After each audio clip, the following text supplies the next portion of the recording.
Au début du XXe siècle, les découvertes scientifiques sont nombreuses et propulsent l'imaginaire collectif vers un avenir merveilleux. La radioactivité récemment découverte ouvre des portes insoupçonnées. Voir à travers les corps, guérir des cancers, la radiographie vient de naître. Les implications sont vertigineuses. Une énergie mystérieuse et puissante que peu comprennent, mais qui fascine. Et au milieu de cet engouement, un homme émerge avec une promesse qui va bouleverser des vies.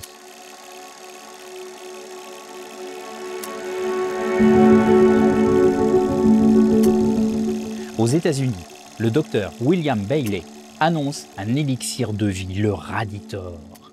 Un soleil perpétuel en bouteille, qui selon lui revitalise et soigne les plus récalcitrants. Mais ce que personne ne sait, c'est que derrière son sourire et ses promesses mirobolantes se cache une arnaque aux proportions mortelles. Bailey, lui, n'a jamais eu de diplôme de médecine, mais par contre, il a bien purgé une peine de prison pour fraude. En 1927, Ebenezer Byers était un de ces rares hommes que l'on pensait inatteignables. Ancien sportif de haut niveau, industriel puissant et charismatique, mais surtout, il était doté d'une vitalité hors norme.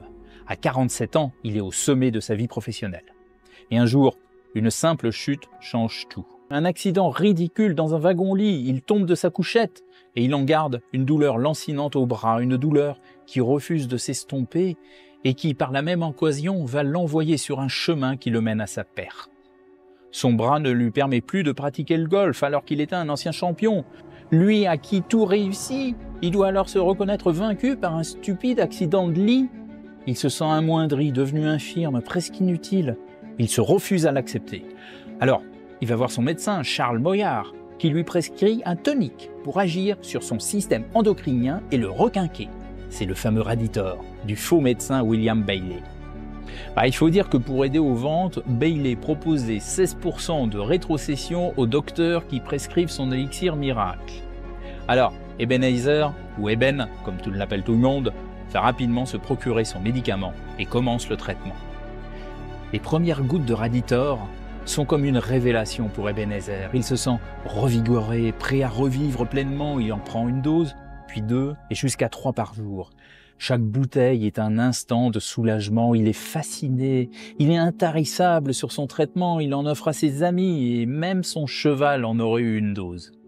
Alors, ce traitement serait-il efficace? Est-ce qu'au-delà de l'argumentaire de vente excessif et des méthodes commerciales agressives, est-ce que ce produit remplit ses promesses? 2 ans plus tard, et après 1400 doses, quelque chose commence à clocher. D'abord, ce sont des maux de tête, puis une fatigue étrange, comme un poison qui se propage lentement. Bientôt, il perd du poids, ses dents se déchaussent, et la douleur revient plus insidieuse. Ebenezer comprend trop tard. Son remède miracle est en réalité un poison lent et fatal. La vérité éclate, c'est le choc, le Raditor. Loin d'être un remède, est un poison radioactif. Le Raditor est fabriqué en dissolvant des sels de radium dans l'eau. Chaque fiole contient 1 microcurie de radium-226 et de mésothorium, le radium-228. Alors évidemment, avec un tel contenu, il est absolument impossible de soigner quoi que ce soit. Finalement, le radium dont Eben Byers ne peut se libérer va déclencher des dommages irréversibles. Il est défiguré, les os de son corps se désintègrent, des trous se forment dans son crâne. Il disparaît le 31 mars 1932. Il sera enterré dans un cercueil plombé pour bloquer les radiations. Le cas d'Eben Byers choque l'opinion publique. La Commission fédérale du commerce, donc l'institution américaine, ouvre une enquête. Les pseudo-médicaments et traitements à base de produits radioactifs qui étaient très populaires à l'époque sont interdits. William Bailey est mis en cause. Les brevets qu'il a déposés sont révoqués. Et finalement, William Bailey est l'un des derniers avatars de ces charlatans du passé qui profitent du désarroi des malades, de l'impuissance de la médecine pour vendre des solutions improbables et nuisibles. Mais pour autant, s'il a su échapper aux conséquences judiciaires de la vente de ces produits toxiques, il en a quand même subi les conséquences. Il va mourir d'un cancer de la vessie en 1949. Son corps sera exhumé dans les années 60. On va constater qu'il a été ravagé lui aussi par les radiations.